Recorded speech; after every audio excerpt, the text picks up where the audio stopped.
अब चाहिँ हामीले हेर्दा बित्तिकै थाहा पाउनु पर्यो के कि जस्तै एउटा पोइन्ट यहाँ छ पी, यो चाहिँ 0,0 ओरिजिन, यता वाई यता एक्स, यो पी पोइन्ट यहाँ छ। अब यो छ नि, यो पी पोइन्ट चाहिँ कति छ मानौँ भन्दाखेरि 2,2 छ। तब यो ओ र पीलाई जोड्ने भेक्टर जुन छ नि त्यसलाई मानौँ ए भेक्टर। तब ए भेक्टरलाई मैले के भन्छन् भन्थे, पोजिसन भेक्टर। केसको? पी को पोजिसन भेक्टर ए भेक्टर भयो।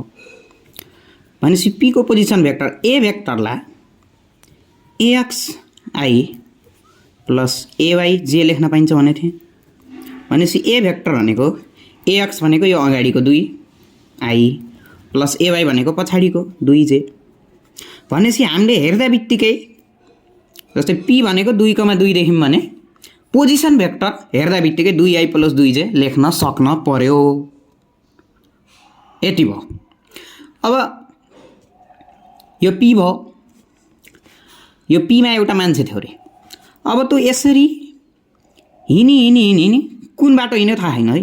ल यो हिँडेर मानौँ यत्न पुग्यो अरे, यसलाई मानौँ पी ड्यास। यत्न नै ल अलि यत्नै पुग्यो अरे, यसलाई पी ड्यास मानौँ।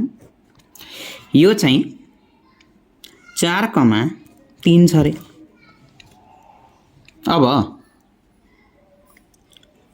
अब पी ड्यास मतलब यो यहाँ थियो, यो हिँडेर यहाँ पुग्यो भनेको मानौँ यो बाटो हिँड्यो अरे, यो बाटो हिँड्यो अरे। कति हिँड्यो भन्दाखेरि त पछि हेरौँला। ल यसरी हिँडेर यो पीमा भएको मान्छे पी ड्यासमा पुग्यो। अनि मैले भन्थेँ ओ भनेको त सुरुमा जहाँ छ त्यो हो, तर अहिले चाहिँ त्यो छैन। अहिले चाहिँ के हो भन्दाखेरि ओ भनेको कुनै अर्कै पोइन्ट हो, कुनै एउटा ठाउँ हो जसबाट यो जुन त्यो मान्छे सुरुमा जहाँ थियो नि त्यसको पोजिसन भेक्टर 2,2 थियो अथवा 2I प्लस 2J थियो। यो ओ भनेको त्यस्तो ठाउँ हो। भनेपछि त्यो 2,2बाट हिँडेर 4,3मा पुग्यो भने त्यो लास्टमा जहाँ छ त्यसको पोजिसन भेक्टर कति हुन्छ त? यो A1 लेखौँ अथवा यसलाई A1 लेखौँ, यसलाई A2 लेखौँ। यो A1 भयो है, A1 A2। भनेपछि लास्टमा पी ड्यास छ नि यसको पोजिसन भेक्टरलाई A2 माने। भनेपछि पी ड्यास 4,3 छ भने हामीले हेर्दा बित्तिकै के लेख्न सक्नु पर्यो कि A2 भनेको 4I प्लस 3J हो कि नै? हो कि होइन? हेर्दा बित्तिकै 4I प्लस 3J के भयो? 4I प्लस 3J भयो। अब हामीलाई के थाहा? सुरुमा थियो यहाँ, लास्टमा यहाँ छ।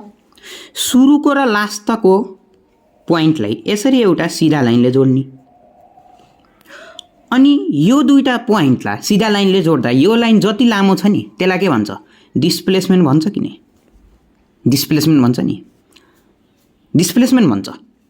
मतलब फाइनल पोजिसन भेक्टरबाट इनिसियल पोजिसन भेक्टर घटाउँदा डिस्प्लेसमेन्ट भेक्टर आउने रहेछ। डिस्प्लेसमेन्ट भेक्टरको डिरेक्सन कता हुन्छ? इनिसियल पोजिसन भेक्टरबाट फाइनल पोजिसन भेक्टरतिर यसरी हुन्छ डिरेक्सन। भनेपछि डिस्प्लेसमेन्ट भनेको के रहेछ? डिस्प्लेसमेन्ट भनेको final position vector minus initial position vector, displacement vector भनेको। अब डिस्प्लेसमेन्ट भेक्टर मैले के माने? यहाँ त यस माने नि। यस भनेको यो फाइनल पोजिसन भेक्टर के हो? A2 हो नि। फाइनल पोजिसन भेक्टर के हो त? A2 हो इनिसियल पोजिसन भेक्टर A1 हो नि यो A2 final position vector A1 चाहिँ इनिसियल पोजिसन भेक्टर भनेपछि A2 माइनस A1 भयो कि नि यो यस भनेको भयो नि यस भनेको के भयो A2 माइनस A1 भयो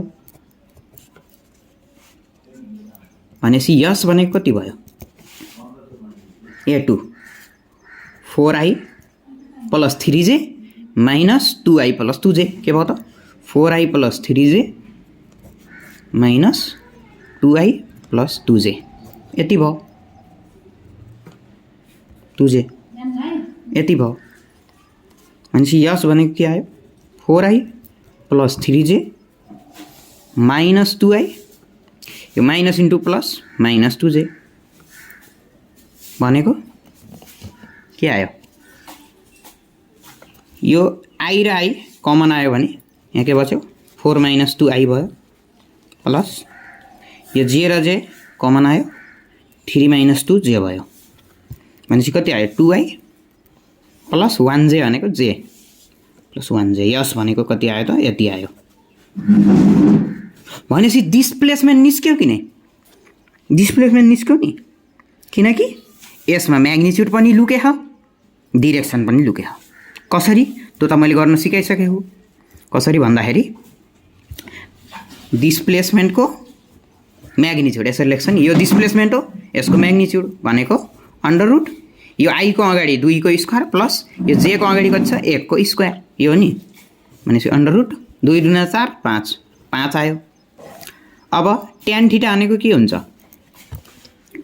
यो जे को अगाडि के छ 1 छ नि 1 अपन आई को अगाडि 2 यो हुन्छ भनेपछि थीटा भनेको tan इन्भर्स 1 अपन 2 हुन्छ यो क्याल्कुलेटरमा हान्ने हो नि थीटा भनेको आउँछ ल tan इन्भर्स 1 अपन 2 भनेपछि डिस्प्लेसमेन्टको म्याग्निट्युड अन्डर रुट 5 रहेछ डिस्प्लेसमेन्टको डिरेक्सन tan इन्भर्स 1 अपन 2 रहेछ विथ के त थीटा यति डिरेक्सन यति angle with positive x axis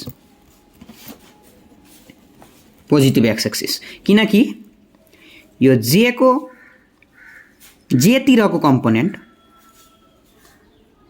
लाई आई तिरको कम्पोनेन्टले भाग गर्ने अनि के आउँछ त tan थीटा आउँछ जहाँ थीटा भनेको चाहिँ angle with positive x axis हो यति भयो